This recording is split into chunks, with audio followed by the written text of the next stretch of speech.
My name is Wago Joy, and welcome to Conversations and Plugs, where African business stories come to life. Greetings, everyone. My name is Cliff. And welcome. So one of the things we noticed with Wago was guys are watching but not subscribing. Yeah. Right. So please subscribe, like, so that you can get more of this content, and that will alert you when new episodes come out. And today we have an incredible guest with us. And I think what we were looking up with Wago is just like, so who is this guy? And I think a couple of things stood out for us. We have an activist, an architect, a musician, and a founder all rolled up into one. Dan Aceda, welcome to Conversations and Plugs. How are you doing? I finally made it. Onto the show. No, we're the ones who made it. After superstars have come before me. Yeah. Watu wakulima wadogo wamepata nafasi. No, you are a superstar in your own right. We're sitting in your office. Yeah, we are sitting in his office, Yes. by the way. No, I'm happy. I'm actually quite excited. We're the ones who are excited to have you. And by the way, for everyone, this is where we record our podcast at Semabox. Yeah. And it's pretty cool to have the founder with us. The brainchild. The brainchild. Would you consider yourself the brainchild of Semabox? Yeah. I love it. I would. I love it. Yeah. But I just want to take it back, because even before we dive into the founder of Semabox, you have an interesting nickname, Cheesy. Where did that come from? Because I was just like, this is Dan Cheesy Aceda. Yeah. Where did that come from? Or what was the Spell inspiration? it out also. It came from CHIZI. Yeah. I think it starts in primary school. There's a friend of mine called Kavi,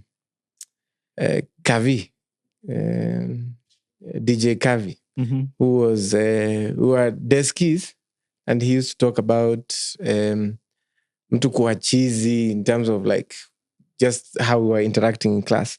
And then there were two, those cheesy 15, and then those, I don't remember that, cheesy 20, something like that. Yeah. Then I go to high school, but at that time there were no assigned.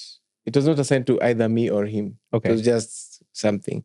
When we went to high school, this thing came back. I don't know how Kavi infiltrated the high school guys, but somehow, because we didn't go to the same high school, but somehow a classmate now gives me the nickname on Cheesy. purpose. Yeah. Dr. Jones Mureithi. Now Dr. Jones Mureithi. Yeah. Those days he was just Jones. So he's the one who actually starts it.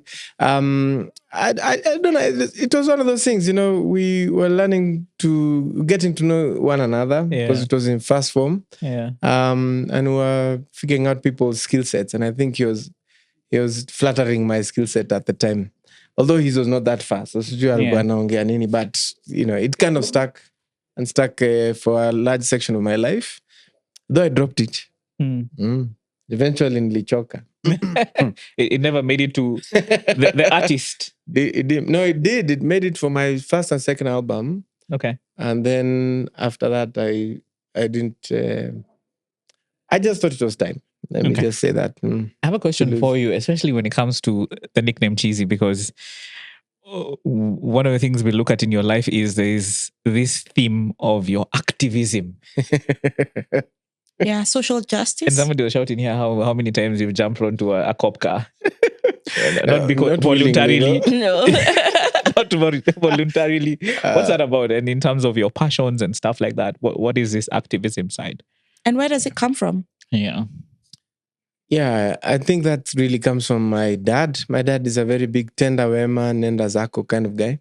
Always been like that. He's always tried to avoid or to do things, to leave things better than he found them. Yeah. I think that's it. So I've always believed in that as well. I believe that there's a way that things should work, and we should be trying to get it to that way that they should work. How things end up is not maybe how they are designed. I don't think I plan to be arrested or anything like that. Well, no one does. No one does. Okay. Some people do. It's like I didn't really plan it. It's just that you find an issue that you're passionate enough about to talk about or to put something on the line for. Yeah. And I always feel like activism is an analysis. It's not an activity. Like somebody so good. analyzes what you've done as And says, activism. you activist. Yeah. But you are actually you're actually advocating for something that you believe in. Yeah, you're not in the moment, you're not playing a role. Yeah. You're being yourself and you're trying to say, I really believe in this thing and I think you should too. Yeah. Wago, do you think, I mean, when we look at activism, maybe that's not even a way to label in terms of what you do. It's just you are moved by, I see a problem. Yeah. And one of the things Wago and I have been happy on for a while is around, there are so many things that are not right. There are so many things that are not wrong. Yeah. But I think when it comes to the things that are not right, is, for example, you'd have a cause. People, I mean, label it a cause, but you're just like, listen, there are systemic issues going on here, and no one is talking about them, and I have a voice and I have to talk about them. Is that how you look at you changing and lending your voice to that? And what are those causes? What have those been for you? And especially business or creativity? The biggest cause for me now has just been I guess the one that I've been consistent the most on is just the kind of business space for creative work. Yes, business space for That's creative. been the most important one for me. That's one I feel I'm the most consistent one. There's some political ones, but those ebb and flow because some get solved. And then on to the next. Then you move on. And I'm not really permanently interested in the political cause. I'm only interested in it to the extent that it affects my life. Yeah. So when it does cross with my life, then I'm interested in that.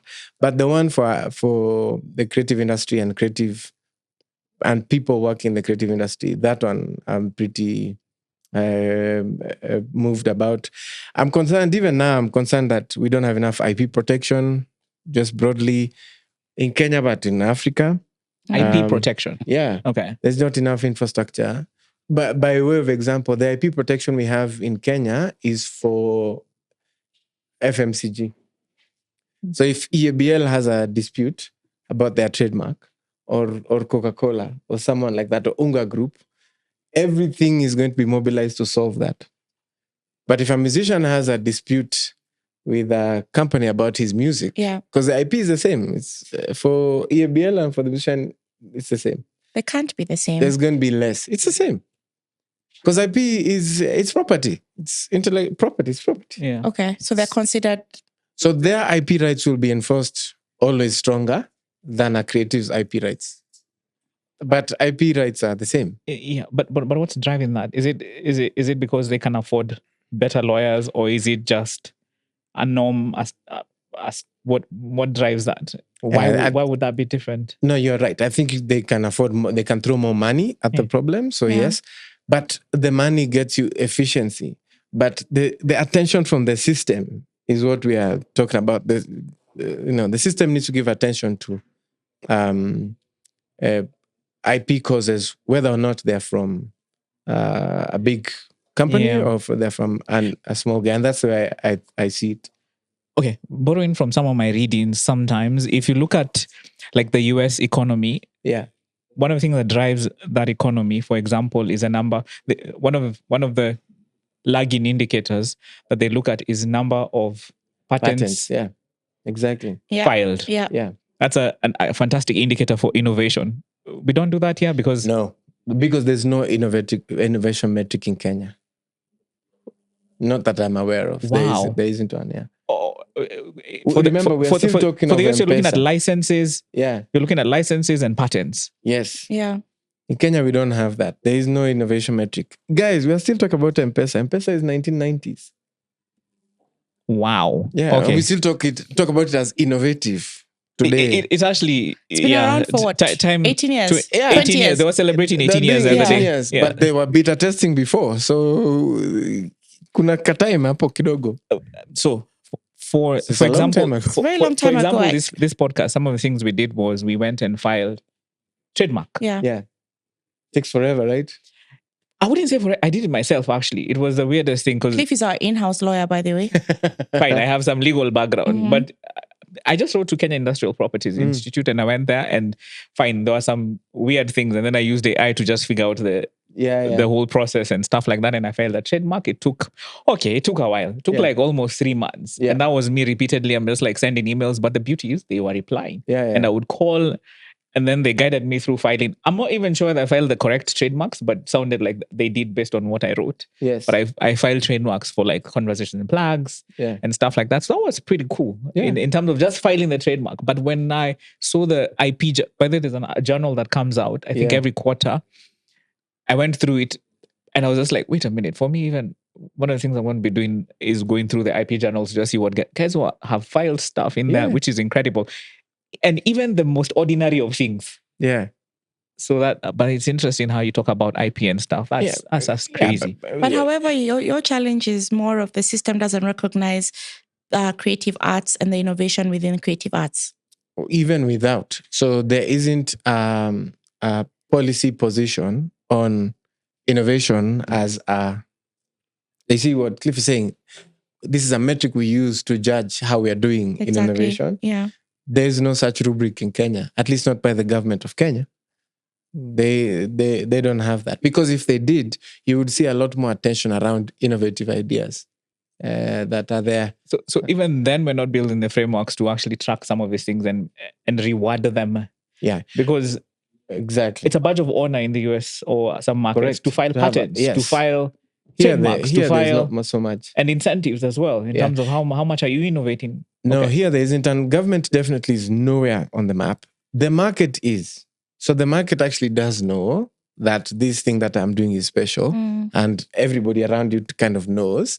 And then if you go to places where people are trying things, you'll find that people, they know and they understand that that's a special thing that this guy is doing, and they respect that, and they trade in it. So there's a lot of trade in IP from market side. Yeah. What I'm trying to say is that if we could get government to look and kind of be as 5% better, there would be a lot more value extracted from that. Yes, because at the end of the day, what you're trying to do is the credibility of the idea. Yeah. And so if we know that you have a certificate that means something, then we can then trade more on that. Yeah. And I probably just need to... Because you can sell patents. Guys do sell patents. Yes. And my... okay, I need to do a bit of research, but my understanding of even if you look at music in the US as an example, you can correct me.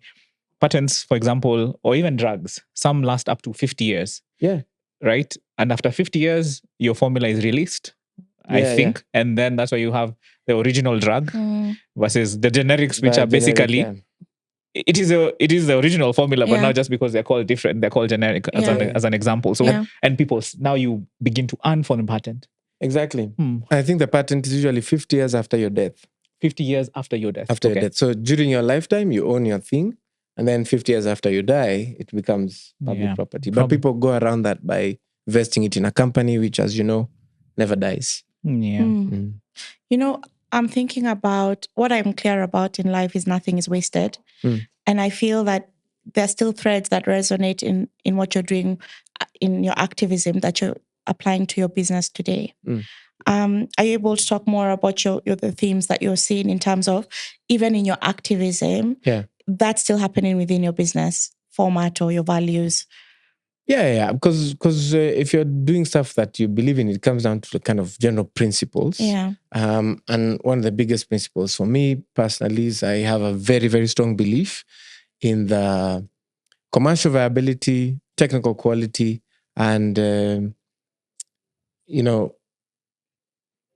I guess social quantity of creative work in Kenya. I really, really, really do believe in it. And so I'm happy to invest in it. Even if nobody else is going to invest in it with me, I'm happy to invest in it. And I'm happy to be involved in the work that we need to do to improve our standing in society and then also our effectiveness in business. And maybe that's the thing that translates, because when we're doing the work to get more IP protections, more investment in IP from like a policy, legal perspective, it is also a good thing for business, because it protects the businesses that will make that are based on this IP. Yeah. Yeah. So it's also very much of a long-term view and kind of plotting backwards and seeing what needs to be done for that future vision. Yeah, I would say that. So I'm wondering about, and because this podcast, we mainly speak to entrepreneurs, what are some things that entrepreneurs are not doing in terms of protecting their work? And what should we do in terms of, like you see, Cliff filed the patents. Yeah. I mean, Trademarks. The trademarks. Yeah. I wouldn't have done that because I didn't know about it. Yeah. Yeah. Maybe you both should speak more about that process. No, I think filing is a good step. Yeah. I think people should actually, KIPI, Kenya Intellectual Property Institute. Yeah. So I think you should definitely do the work. The process can be much smoother, but please just go and do it. Yeah. No matter what, it's worth it. Can I interject for one moment? Yeah. So in the creatives, we're thinking about photographers, everyone who just works on art. Yes. Okay. So and there's two things. For your business, you need trademarks. And even if you create something totally new, a patent, that's going to be at KIPI. For your music, you get a copyright. So that's going to be at Kekobo, which is a sister organization. And I know the government is saying they're going to merge them. Fine.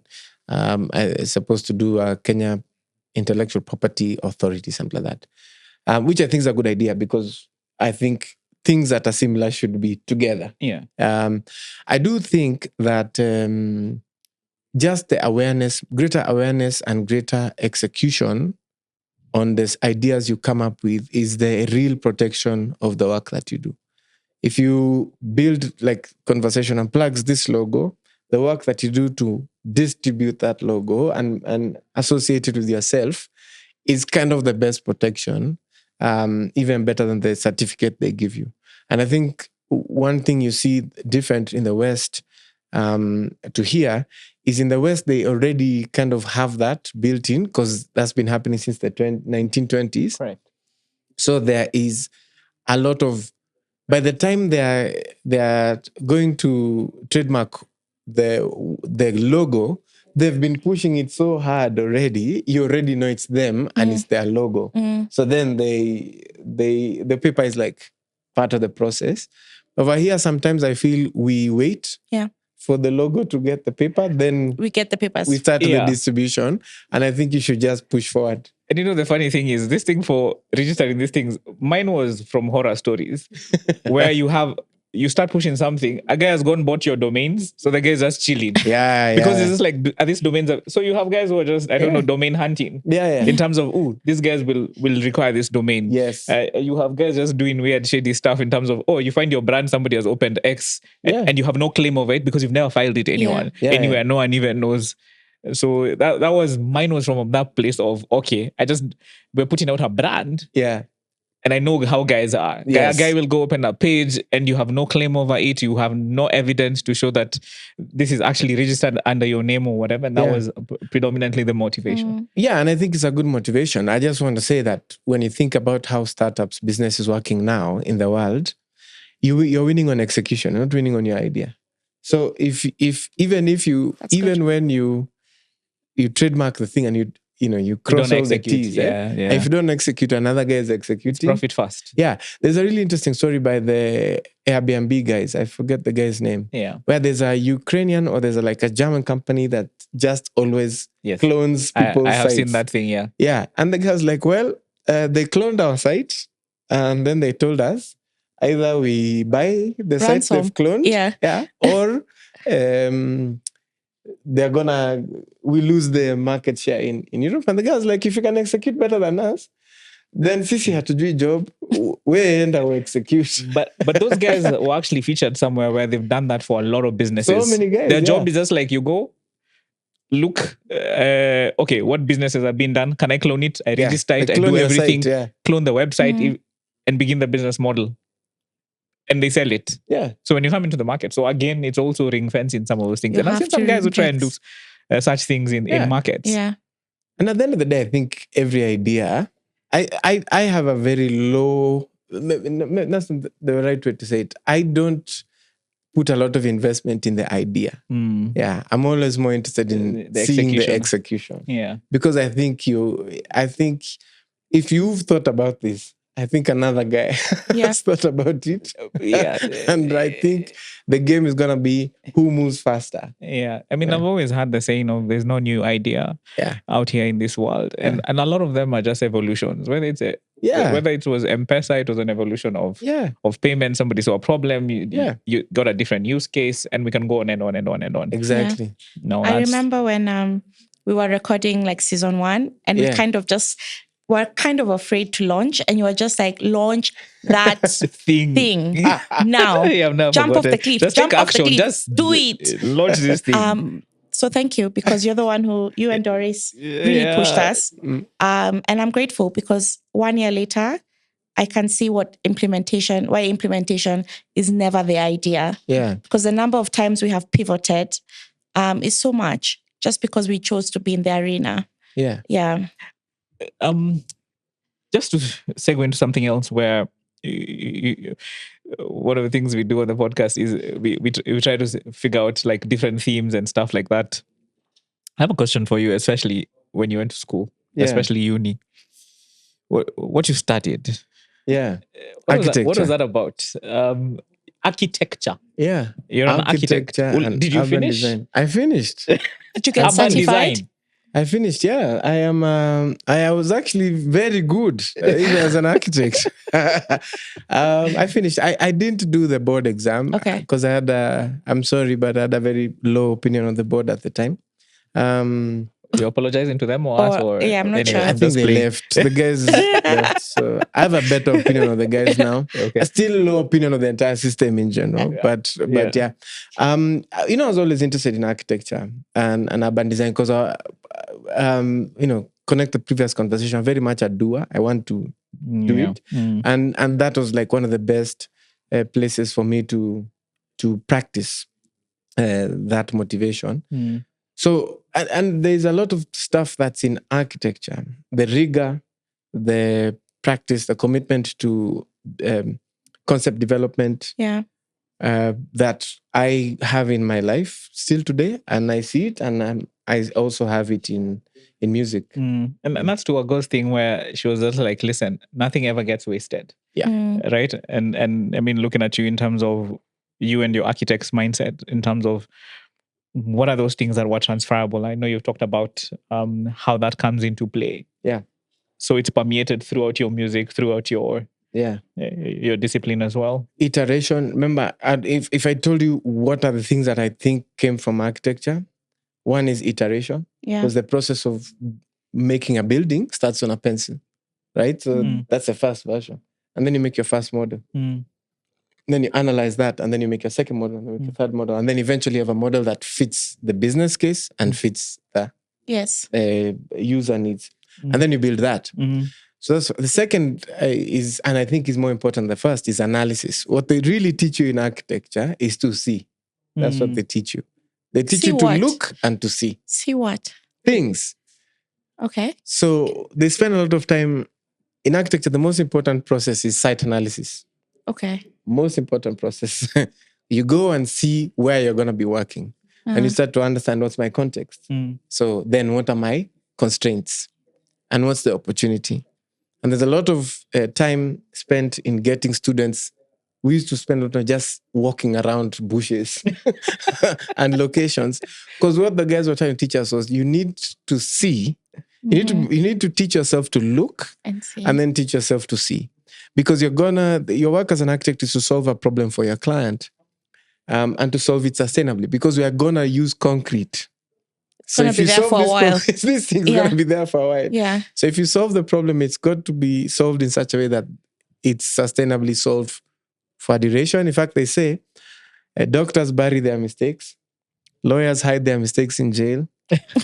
Architects have to live with their mistakes forever. Wow. Even after you die, if you do a bad building, when we walk past it, to say, this guy was an idiot. And you're long dead. Long dead. Yeah, which happens in Nairobi, Yeah. If you have a bad building I can name a couple, but I won't name a couple. And everybody knows among architects, we all know that's a bad architect. That guy, we know what building is. That's a bad architecture. Terrible. And so those are things that have come into my life. For instance, after architecture school, I don't fear the first draft. I don't fear the first version anymore. I'm like, and I also know that the first version is not the final version. So I'm not afraid to let go of the first version so that I can make the second version. But I'm not afraid to publish the first version because that's what I have now. Yeah. Transferable skills. Nothing goes to waste. Nothing. So what was the first version of Semabox? Ooh, the first version of that's a good question. was in my house. Okay. Where were you? Where was your house? Just in the house. Where is the house? I had like a room in Nairobi, Hapa. Somewhere in Nairobi. I had like a room, and I had a friend who's a podcaster. I won't say who, but he'd been podcasting quite some time before. Which year was this? He had been podcasting way before. Yeah. But the podcasting stuff, like exclusively doing it, was really triggered by COVID. Yeah. Because there's nothing else we could do. So this was pre-COVID? A little bit pre-COVID. And then just because... Yeah, because I had another studio that was for music, and we had a live room and everything. And this guy used to come there and record this thing for 40 minutes. Yeah. And no music, nothing. He just say, just give it to me the 80s. I found it so strange. I never really understood, but I gave the guy this work anyways. And then we had to move studios because the Go Down was redeveloping their space. So at that point, the studio was in the house, and then I still recorded this guy. Yeah. But then at COVID is like more, so he used to show up with more people, which was really challenging for me because now it's just my house. Why are you bringing COVID here? Unaniletea corona. Watu ni wengi. Yeah, so that was the first version. You know, I used to record it. I would give him the episodes like later in the day. Yeah. Then eventually we had a conversation here with Chris Mungai, Joe and Melissa of Africa Podfest, Amani Maranga and Lee, and a few other podcast guys, actually in this room. And we're like, we could do something for podcasting because there's nothing we could do. Because Baraza had opened the year before and now there's COVID, so there's no one coming in. Yeah. And there's not a lot of creative works. Like, let's do something. Like, sawa, but nobody did anything about it. A month or two passed. I come back. I meet Maurice. It's like, you guys had about podcasting. So what's Maurice happening? Is the Nini for... Maurice Otieno. Yeah. And then he says, why don't we do something? I say, yeah. He said, why don't we do something this week? Then we, sawa. So we put the studio up, and I guess this is version 2.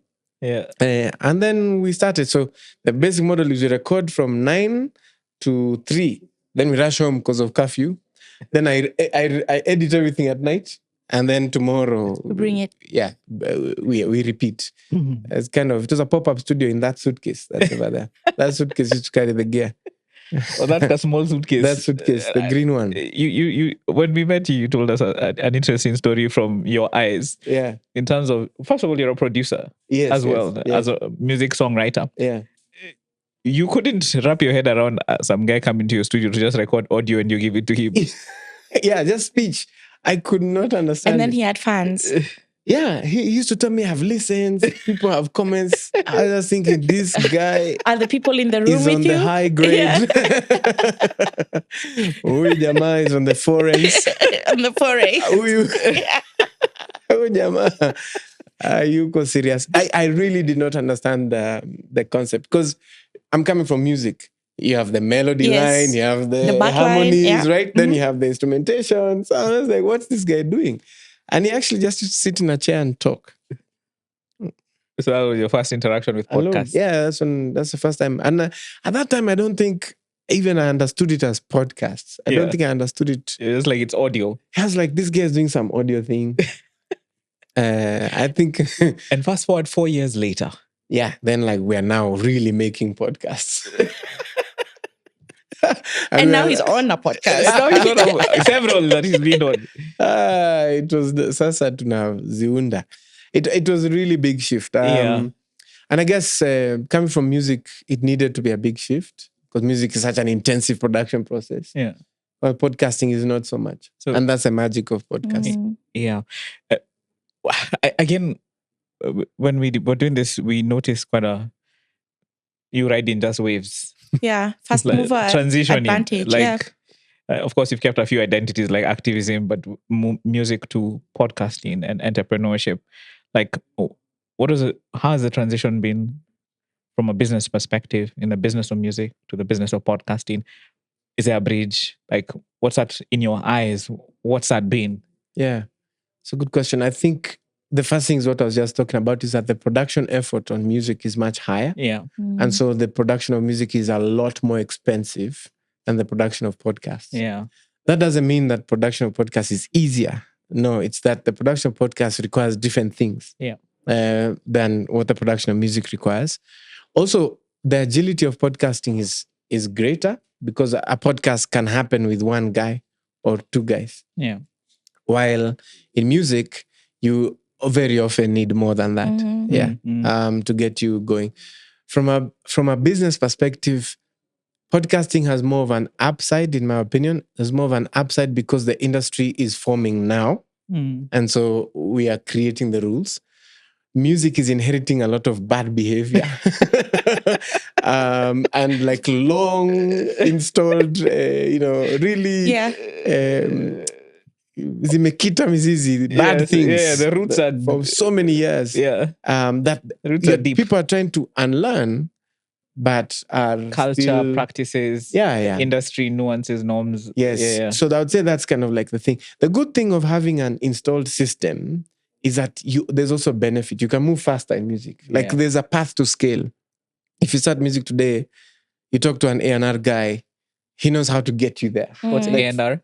Artists and repertoire. The kind of guys who decide who makes it. Yeah. So that there's a person in music who decides who makes it. They package you. It feels like a gatekeeper get also. You there. Yeah. You could say that the gatekeepers, but gatekeepers are a negative connotation. I'd say A&R people are more optimizers. Okay. Yeah, they know how to get the thing to where we need it to be without you doing too much work. They have a formula. In podcasting, that's kind of wide open. So it's harder for a podcaster to do that because there's no formula. Easier for a musician. On the other side is in music, you inherit a lot of bad things that maybe you shouldn't inherit. Yeah.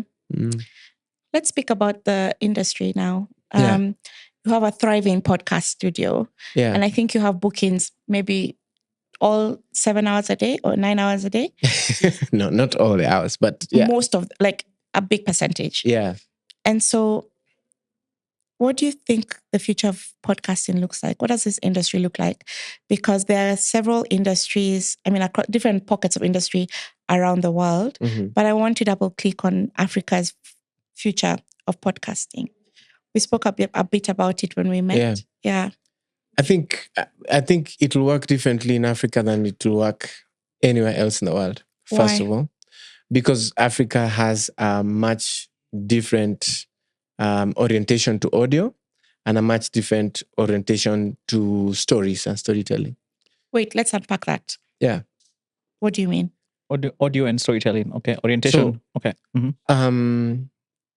If I put it like kind of the agricultural explanation is that industrial. Yes. Radio is still the biggest communication platform Africa-wide. Yeah.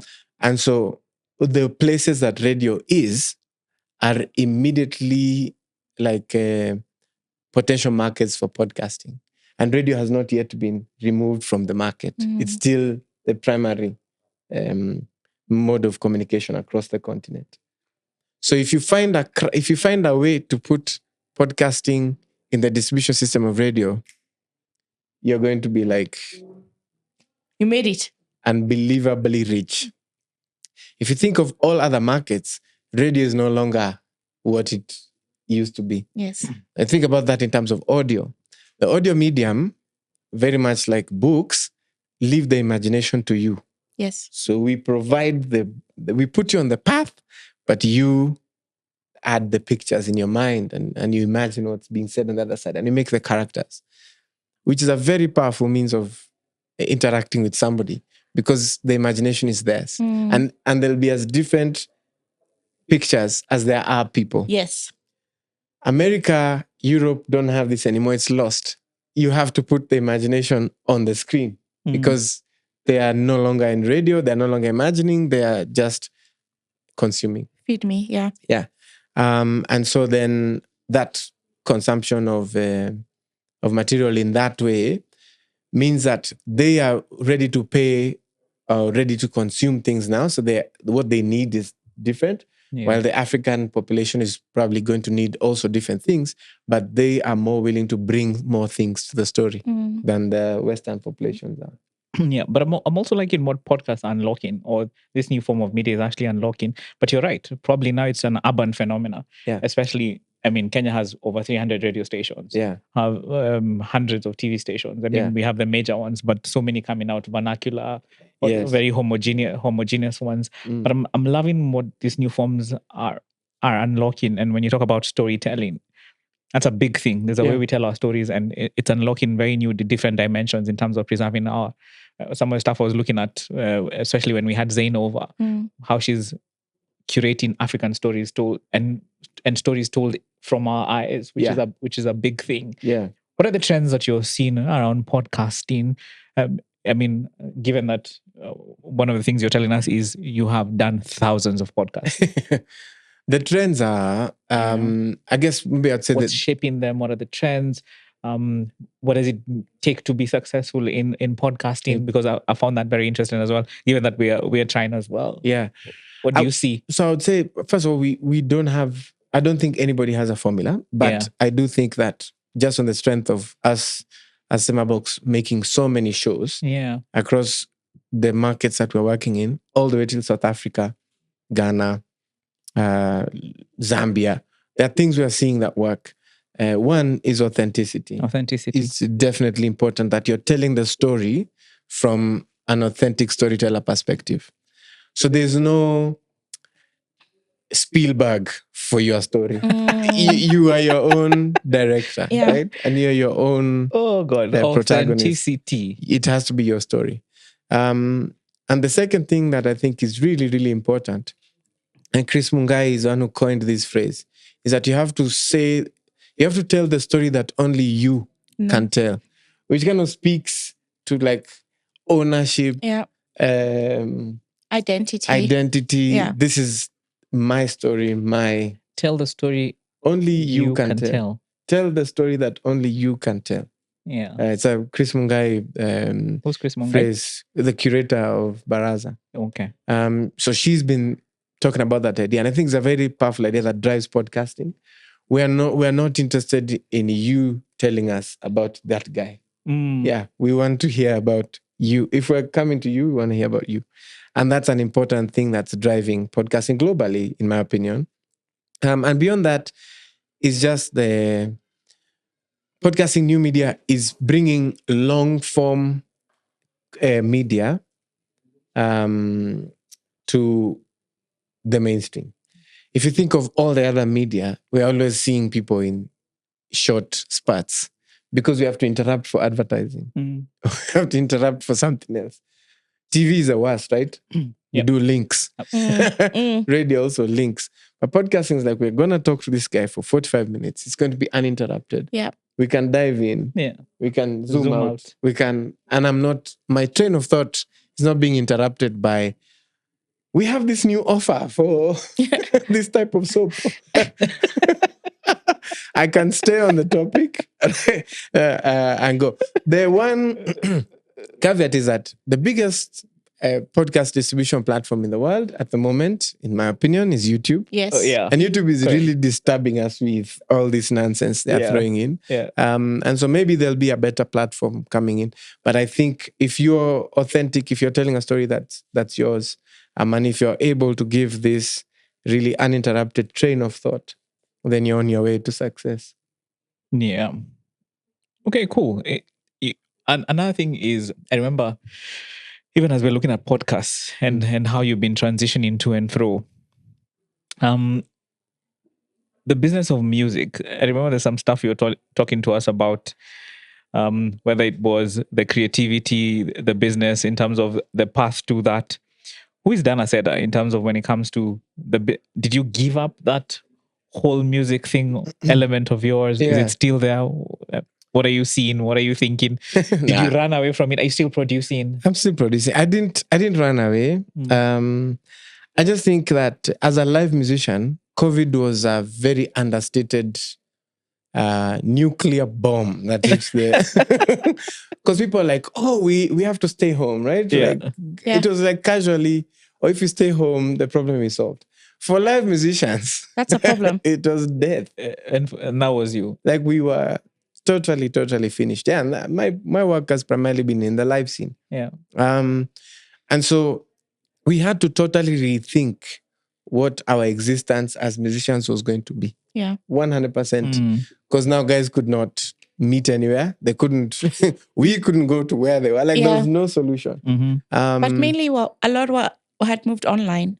Yeah, so people tried to move to online, and I think there was a very good attempt. I did a very big attempt with Studio Tisa. We curated all these fantastic concerts, and they're on YouTube, and people watch them, and they love them. But man, being in the space when the guy sings the note is different from... it's different. It's got a different quality. And perhaps that's why post-COVID, the live scene is popping so much across the world. People want to go and experience the music now because they missed it. And I think it's an important thing. For me, as a musician, going back to live has been a longer journey than I thought it would be. But that's because I underestimated how much of an interruption COVID was. And so I'm on my way back, of course. I'm thinking about that, and I'm going to play this year. I promised myself last year that I'd play at least twice more than I played last year. Yeah, I came for some of your shows. It was pretty cool. I played one gig last year. So this year I want to play 2. Oh, okay. Gig. Okay, cool. So yeah, I mean, that's the thing. It never goes away. I still have very strong thoughts on the industry. I have very long roots, connections in the industry. I'm still very connected to the people. I have a wonderful songwriting project that I'm on now for a younger musician who's working on his records. I'm happy to sing or to write on his record. And I'm still working on. I'm working on something which should hopefully be out around Easter this year. Yeah. So that's also good. We will see how it goes out. It never goes away from you. It's just that going back to the idea of your train of thought, you can't. It's difficult to, when you're a task shifter like me. Yeah. It's difficult to shift and also work on this other task. Yeah. So you kind of shift and are here for now. I mean, some of the things we saw with Wago was like you've been catching waves, like in terms of trends and always riding them. Like, for example, even when you began your music, I mean, and looking at your records, you were also pushing boundaries in terms of, say, the music scene. Yeah. Right. And so, of course, you see your architecture, which, of course, is a very technical thing, but has a lot of creativity. You have your music, 3 albums down. Yeah. And you are pushing the boundaries for that, and you come into podcasting and catch that wave. Yeah. Like, what does Dan think about all this, or in terms of... It's interesting. I really want to hear about the music story, especially, the music. So I've always felt, I guess deep down, like you're saying, that I was catching a wave or that I was seeing the wave before the rest of the guys. But we had someone come in here, one of our clients came here, I think it was last year, it wasn't last year. And she was very excited to see me, which was very flattering for me. Extremely excited. But she said something that has really stuck in my mind because other people had said it to me before. Yeah. And I had never fully believed it. Yeah. And she said that I was the one, in her view, that I was the one that was triggering the next level and the next wave for Kenya music. And she says, when you did this stuff, and she said, this song, when you did this song, then everybody else started to do that style. And we did this song, everyone started following, and we did this. And I said, okay, when you say it that way, I believe it. Even me who, was living it and I never thought about it. But I do think that the story of, for instance, Sulu, my first album, I really do believe now that was a foundational album that set the tone for all the other albums that came after it. Let's tell us that story, or ideas. dialing into Sulwe in terms of the context within which it was coming in. Yeah, because when we're working on Sulwe, what is on the air is... Which year was that? That was Sulwe comes out in 2005. Actually, 2005, this is the 20th anniversary of Sulwe. Yeah. Sana Sana's anniversary is in 2 months, actually. Yeah. I remember the date. But when we're working on that, the music that's on radio is Daddy Owen. Nameless, of course, Wahoo. Ogopa. No? Ogopa is a big thing. Necessary Noise. Necessary Noise, has the album come out? Or no, the album came way earlier. Yeah. Necessary Noise came way earlier. But Isa is gone story by that time, yeah.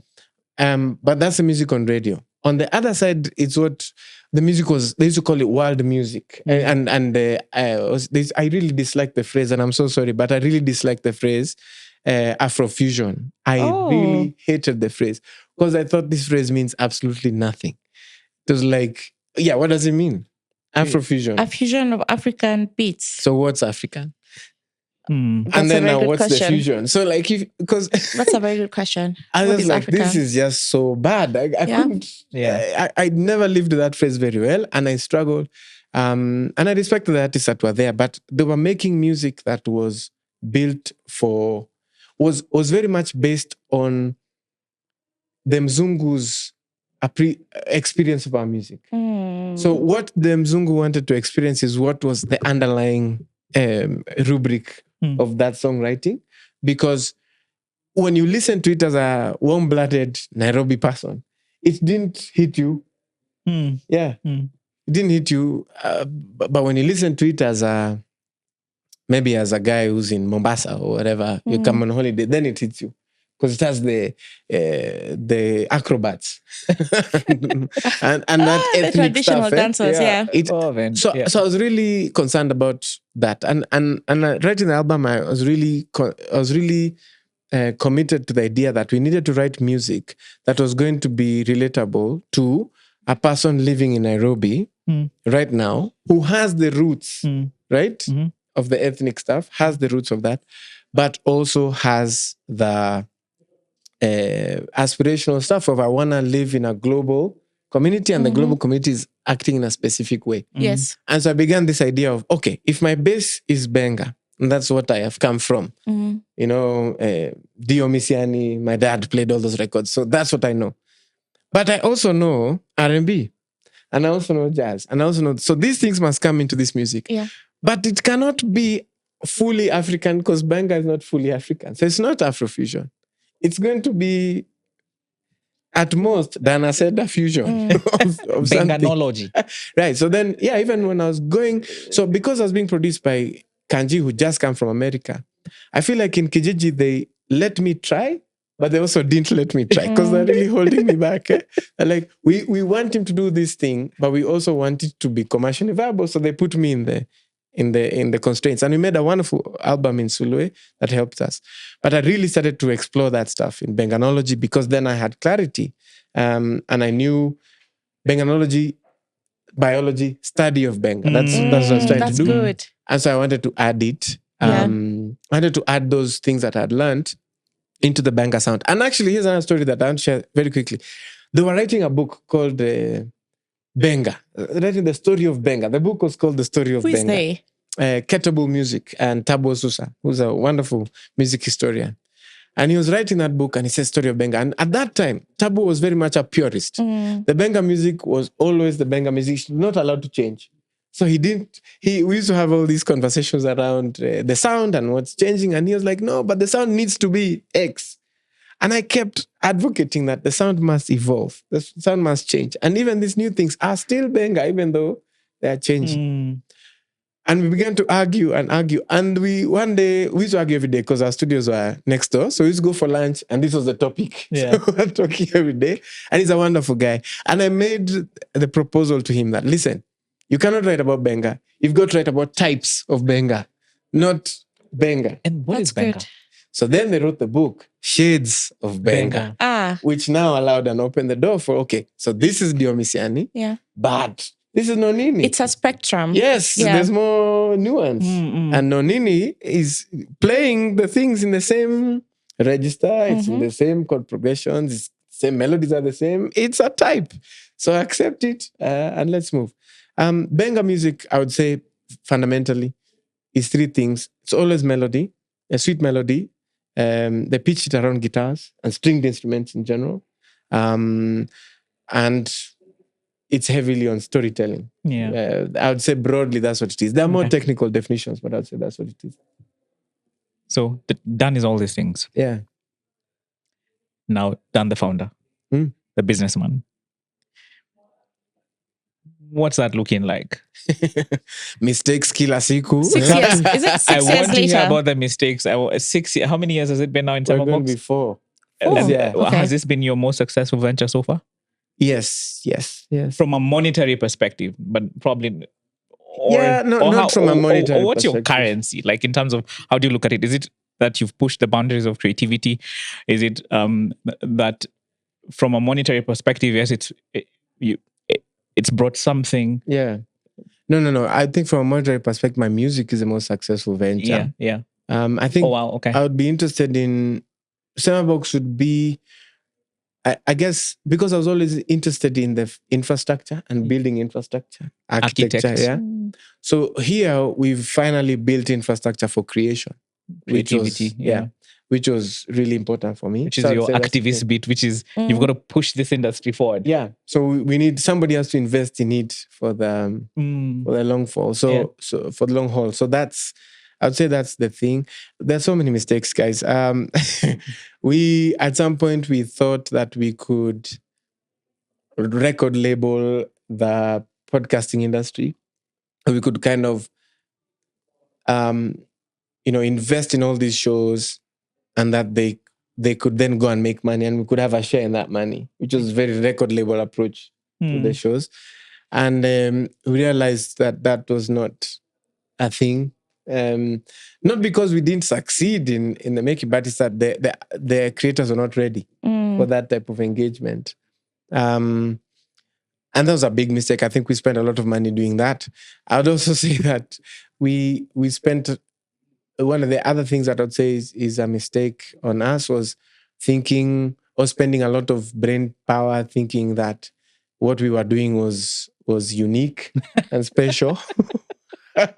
I don't think that was. There's nothing new under the sun. No, no, and there are studios every day. There's a new studio every day for... Especially now. Nowadays, every time I'm just like, hey, new studio, create a studio. And we spent too much time thinking that we could make this special studio. I think that was a mistake. And so now I really believe that... like I was saying earlier, execution is where the game is. Maybe another mistake I could say is staying small too long. Okay, that's good. I think we stayed a 2-man team, just me and Doris, for too long. Okay. We should have been much... there should have been more people. Wait, let me ask you about that, because I do know that there's also that kind of tension between entrepreneurs. When you're growing and the business is growing, but you still want to do everything. You still want to be the producer, the director, the client, the client service, everything. The strategist, the CEO, the accountant. And you really can't do it all. Yeah. So can we talk about more? Can you tell us more about why did you decide to move from being a 2-man team to, or is it the circumstances that made you move? Yeah, I don't think I made the decision to move. I think people dragged me across the line. Maurice Otieno told me, tomorrow you need to hire someone. Tomorrow. Yeah, like they need to report tomorrow. Yeah, he said tomorrow, I need a decision on someone tomorrow. So I was like, I don't know the money. I was like, I don't even care. Yeah. To get this done tomorrow, which I think was very useful. Then I'd still try to record all day and edit all night. For another 2 months. You wanted to arrive dead. Yeah, I was arriving here morning totally dead and trying to do it. So he dragged us across that. Mudhuri Kinyamu, who's another good friend of mine, is the CEO of Turn Up Travel, who you should also have here. Yeah. Mudhuri is the one who dragged me across the getting somebody to do non-production stuff. Yeah, he just came here. I think he sat here. I think he was recording something. He sat here for a day and he just told me, I think you need to hire somebody who's not primarily a producer. I said, so what do they do? He said, somebody to take photos and put on the internet. Yes. And he sent me somebody's CV. Wow. Yeah, he said, we didn't hire this person, but you don't have anybody else you're looking at. Hire this person. So he told me, call them. And that person still works here, by the way. So Mudhuri dragged me across that one. And I think it was a mistake not to do it. We were doing it, but not deliberately. So I think that was a mistake. I also think from a now like admin, hardcore business, offering a pay later option was not a good. That was a mistake. Okay. Record now, pay later. We've lost a lot of money. Because they keep recording. Like trust Kenyans. Yeah, because people kind of don't commit to it. There's something about a prepayment that commitment. Yeah, that commits. So we've lost a lot of money in the. And that's a lesson in business, by the way. Yeah. In terms of your business model, in terms of bank your money. Bank your money. Bank your money. How much was it today? 4K? Bank it. Bank it. Bank yes. it. Let's talk about something else. You put the money, let's talk. Put the money in the bank. Yeah. So I'd say those are kind of the ones on the top of my mind. Other than that, there's many others. Every day is like a learning experience here, especially. I'm learning a lot how to. I come from architecture, music, where in architecture, you conceptualize the building and the architectural process that the architect is at the top of the tree after the client. And then the architect holds the maximum amount of information, the most amount of information of everyone. So then things have to go through you, right? From the client to the engineer, to the QS, to the builder, to the thing. But in creation, what I'm learning and what I'm feeling strong about is in many ways, things actually need to pass over there. They shouldn't pass next to me, not through me. They need to pass there. I just need to see them. Yeah, but they don't need to pass through me. Oh, wow. Yeah, which is excellent. Interestingly, though, in my forays into talking to entrepreneurs and with Wago as well, thinking small, staying small. When you start your business, when you start small, you remain small. Yeah. Has there been a shift?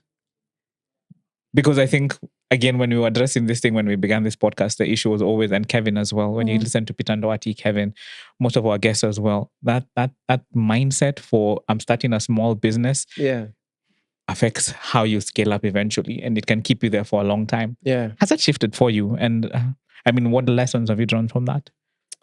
Yeah, it's a very interesting question. I understand the thought that if you once you call it a small business, you want to stay there. I get that. Yes, but what I think is that you've got to see the business that you have now. I think you had a small business at some point, and then you have a different business after a year. Yes, and you have to see that one, and it's different from the first one.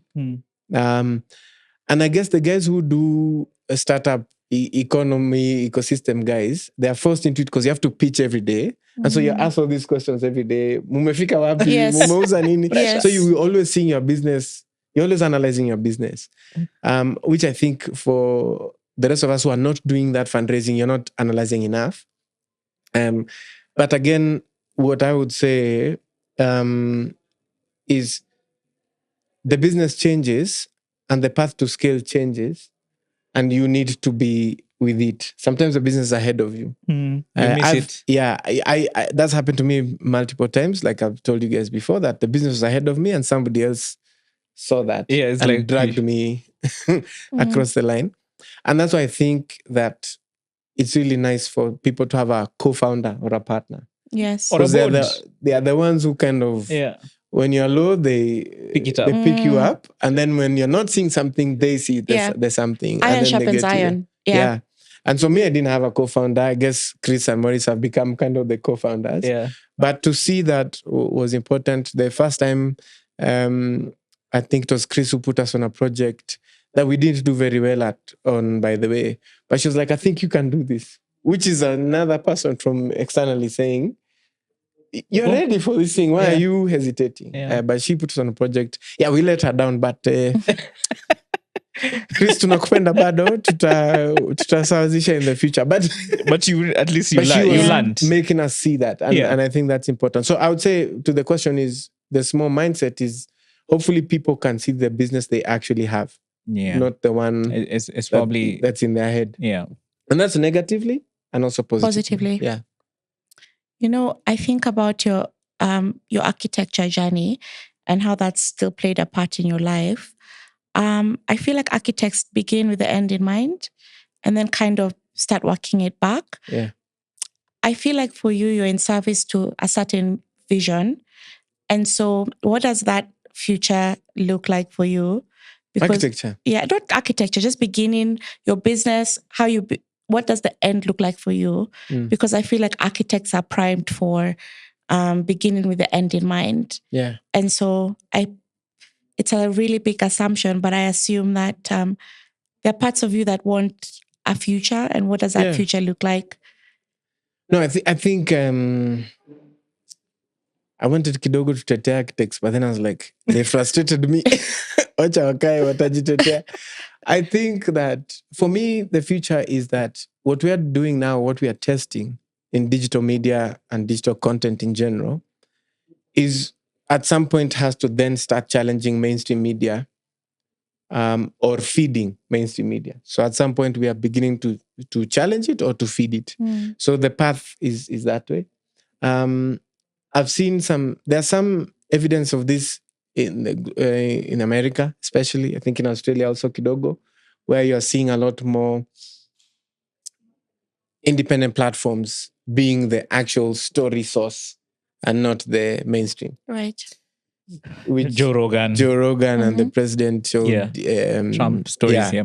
So I feel like that's gonna be there. But I also feel like the challenge is on us, digital and alternative guys, to find the business model and to find the value proposition to move us to the next thing. Because the mainstream guys are very strong value proposition and a very strong model. Yes. So even when they're not good on ideas, they still have that infrastructure. Yeah.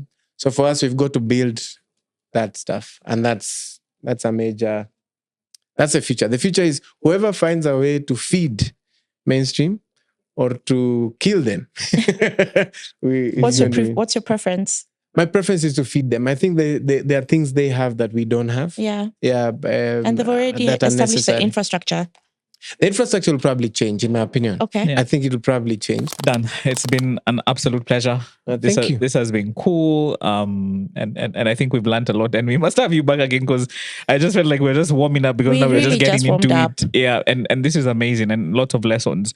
Because I was writing down here, Dan, the activist to innovator to the architect to the creative soul who's a musician. Multi-hyphenate. Most hyphenate. Multi-hyphenate. And the founder as well. And this has been an absolute treat. Any parting shots? Anything?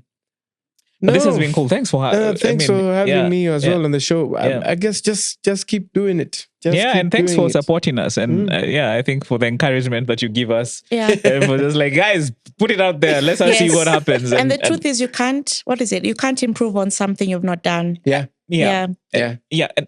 And I think even for me, the one thing that stood out the first time we started doing this was Dan was just like, the set doesn't matter. Nothing matters. Just be authentic. Yeah. Be yourselves. Yeah. Yeah.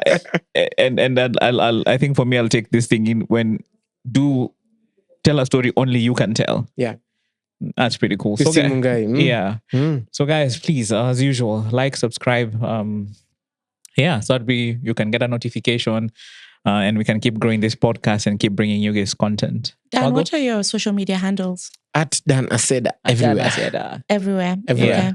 And for Semabox? We'll put all that stuff. Yes. I think Semabox Africa. At Semabox everywhere. Thanks. Well done. Good and faithful servant. Yes.